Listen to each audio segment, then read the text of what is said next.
So you're dealing with back pain, or maybe you're just feeling stiff in your lower back. And no matter what you do, you just constantly feel it. You sit too long, back pain. You're in the car too long, you stand too long, you work out the wrong way, back pain. And maybe you feel like you've tried everything, or maybe you feel like you don't even know where to start, but you're just looking for solutions. I'm Taylor from Greyhaven Pilates, and in this video, we're going to talk about some of the causes of back pain. Plus, I'm going to give you some tips and some Pilates exercise that you can do at home to start feeling relief today. Let's get into it. Most importantly, let's start with some of the reasons why you might be feeling back pain. Now, unfortunately, this is not a one-size-fits-all explanation. There's a lot of different reasons why someone could be experiencing low back pain. So I'm going to keep things pretty general, but hopefully it'll give you an idea and like a base point of maybe the reasons why you might be experiencing back pain, and you could do some sleuthing on your own and kind of start to connect the puzzle pieces. But no matter what type of back pain you have or where it's coming from, I know that these tips and these Pilates exercises that you can do at home all by yourself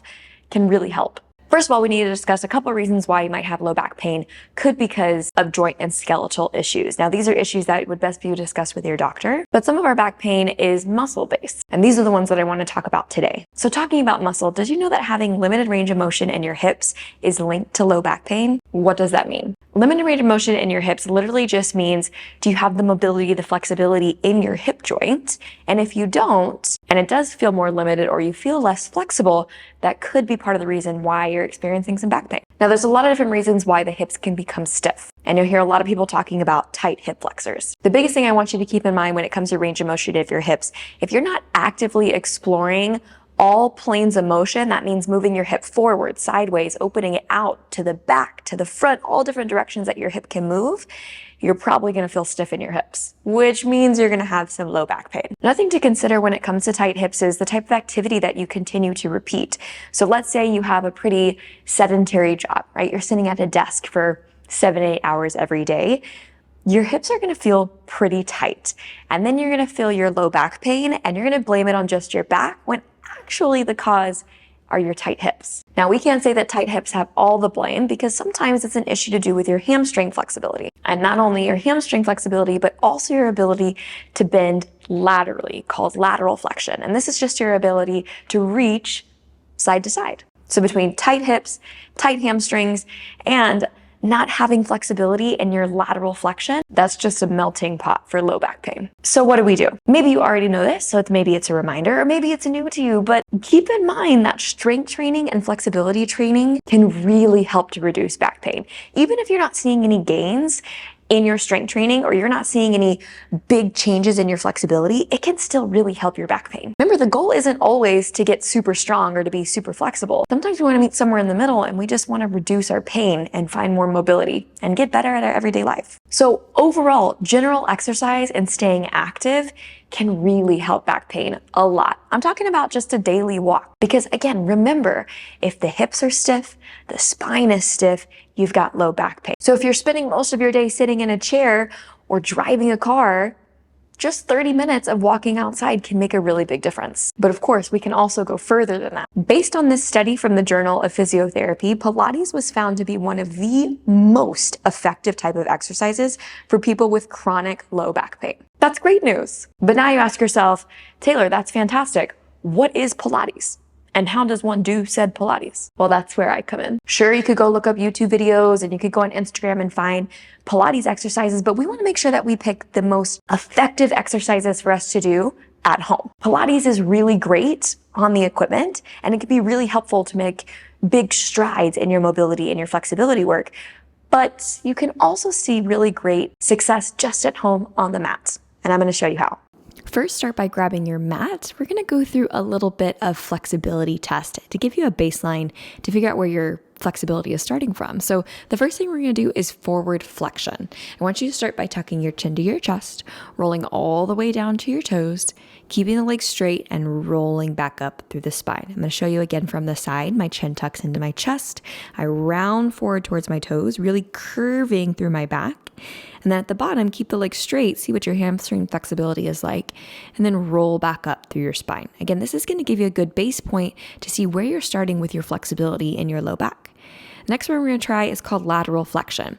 Reach one hand by your side, one hand up to the sky, and then reach over the side of your body, gliding that opposite hand down your leg, and see how far you can go. Do the exact same thing on the other side, noticing if you can meet the same point on each side. If you didn't, it might be a good sign of a possible imbalance. We're going to try rotation next. So take your hands behind your head, feet wide, start to rotate to one side and then rotate to the other, trying your best to keep your hips still and feeling that rotation from right to left.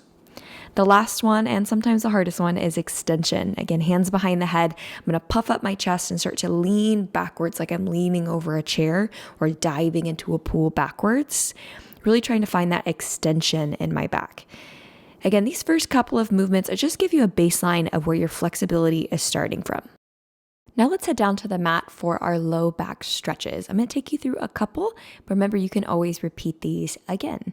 So the first one is cat-cow. You might know this one already. It's really great for the low back. I want you to make sure your shoulders are over your wrists, your hips are over your knees, let your belly fall down to the mat, and then push the mat away as you round through your upper back, really creating that dome shape in your spine. The next one is just moving from child's pose through to tabletop. This is a really nice stretch for the lower back if you keep the knees nice and wide and let the chest and the rib cage fall between the thighs every time you sit back to child's pose. And then really reach the fingertips long down the mat so you feel that stretch through your low back all the way up to your shoulders.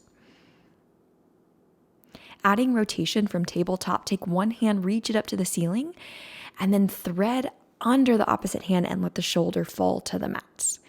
This will feel like a nice stretch in your shoulder, but again, we're really focused on rotation in the spine. If you remember what we talked about earlier, those different spine shapes are important for our low back strength. Make sure you repeat this on both sides so you keep yourself nice and even. Again, reaching the hand up, really trying to rotate, and then reaching under and finding that twist at the bottom. Next, you're going to lay onto your side, stack your hips and your knees, and then open one hand out to the side, reaching back behind you. Pause for a minute, and then pull the hands back together. With this one, it's really important to try to keep your hips in the exact same position and trying to open up through the chest and the shoulders to rotate and reach backwards. Same thing, we'll do it on the other side. Good opportunity to notice how each side feels, right versus left. Maybe one side feels a little bit tighter than the other. This is a good time to try to find that flexibility here. Now I want you to lay on your back, take your feet and your knees together to touch, and let your knees just sway from right to left. Really simple one here, but super great for the lower back, especially if you're feeling really tight from like your tailbone to your mid back. This one's fantastic to help bring some mobility into the spine and the hips. You could take this up a notch by crossing one leg on top of the other. And what that's going to do is the weight of the leg as you pull to one side is going to deepen the stretch in your hips and in that rotation. And you really might feel a nice stretch in your piriformis, which is a muscle that's located in the back of your hip. You can really feel it if you dig your fingers into your glute. Sometimes it feels really tight. It's another one you need to make sure you repeat on both sides. Again, noticing how that feels, right versus left. And really take your time here. I'm only showing you a couple of reps so you can start to see the exercise you can do at home, but feel free to come back, watch the video through a couple of times so you really start to learn these stretches and can do them on your own. Now let's go into our actual low back exercises. Starting with a roll down, roll up. Reach the hands above the head, take a nice big dive down towards your toes, bend your knees, curve your spine, and roll all the way back up to standing. Noticing how I'm really taking my time to articulate through each vertebrae. So get a nice big inhale. As you exhale, round your spine like you're diving into a pool or over a barrel. Let the hands fall down to the toes, stretch out the hamstrings. Bend your knees and roll yourself back up. Thinking about stacking your spine like books on a shelf. Take a seat down onto the mat, one foot in front of the other like pigeon, and we're going to find mermaid. Take a nice big reach over to one side and then the other. Now, as you move through these exercises, I want you to try to keep that opposite hip down as you reach the hand over. So that way you're feeling a stretch, not just in the side of the body, but all the way down into the hip and maybe into the hip flexor. After a couple, pause to one side, take that top hand and reach underneath. So we're rotating again, lots of rotation here, right?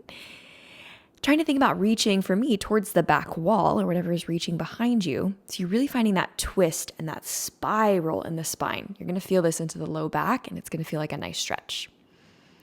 This is another one that we need to make sure that we repeat on each side. So now we're heading over to the right side. Same thing here. I'm set up in that mermaid position, 1 foot in front, 1 foot behind, like I'm in pigeon. And I'm just reaching from the right to the left, trying to create a nice long line from my hip all the way up to my fingertips. And then after that last one, I take my top arm and then I reach and thread that needle again, kind of like from our stretches, and reach the arm back up and overhead. So we're going to tuck it under, really rotate, and then reach back up, open the chest, take a nice big inhale and an exhale here, remembering to use your breath as you move. Now let's set up for side reach. 1 foot on the mat, other foot bent underneath you, and a hand on the mat. You're going to reach up and overhead as you extend the leg and extend the arm. So I'm almost thinking about lifting up into a banana shape in my waist rather than a side plank kind of feeling. That way you can really get that lateral flexion that we've been talking about, and you're just lifting and lowering the hip off of the mat. Another one that you need to make sure you repeat from the right to the left. If you were doing these as a part of a workout routine or as a part of just your daily movement, I'd probably do 8 to 10 reps on each side, and that applies to all of these exercises, right? I'm only showing you a couple so you can learn them, but 8 to 10 is probably a good place to start. Now let's try seated rollback. Take a seat on the mat, feet flat, and hold your hands behind your hamstrings. From here, you really tuck your tail to round your spine backwards, and then pull with your hands to pull your chest to your thighs. Again, I'm really tucking my tail, feeling this scoop kind of feeling in my front, and then pulling my chest to my thighs to sit all the way back up. When you get to the back of that shape, really pull with your arms so you feel your back and your triceps fire, and then scoop with your core and lift all the way back up. Now let's try out chest lift. Lie all the way down onto your back, hands behind your head. Start to lift your chest towards your thighs, right? Curling in on yourself. It's really important not to treat this like a sit-up, but rather thinking about trying to pull your shoulder blades off the mat and thinking about pulling your rib cage down towards your hip bones. Keep that same movement, but now lift one leg and twist across to the opposite side. So thinking about pulling not just your elbow to your knee, but see if you can pull your armpit to your thigh. So we really find that rotation. Yeah, ding, ding, ding. Lots of rotation in these movements, really important for low back pain. Next, stay lying on your back and extend one leg long. And let's go for leg lifts. So you're gonna start to kick that leg up towards the ceiling and lower it right back down.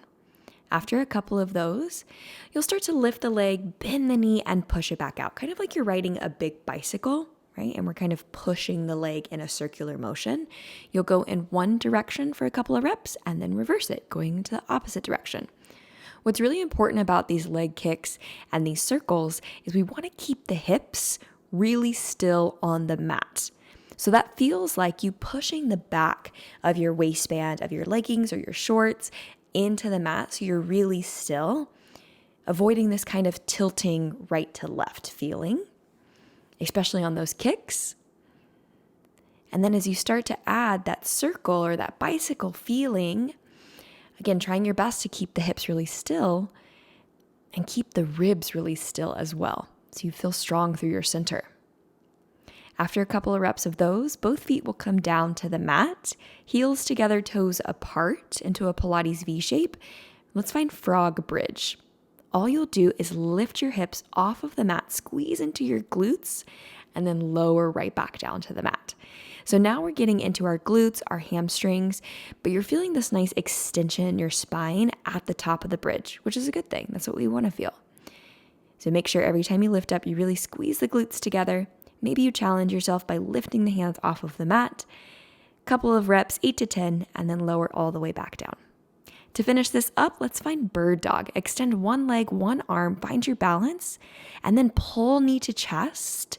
Notice how I'm rounding my back. Again, finding that forward flexion in a new shape.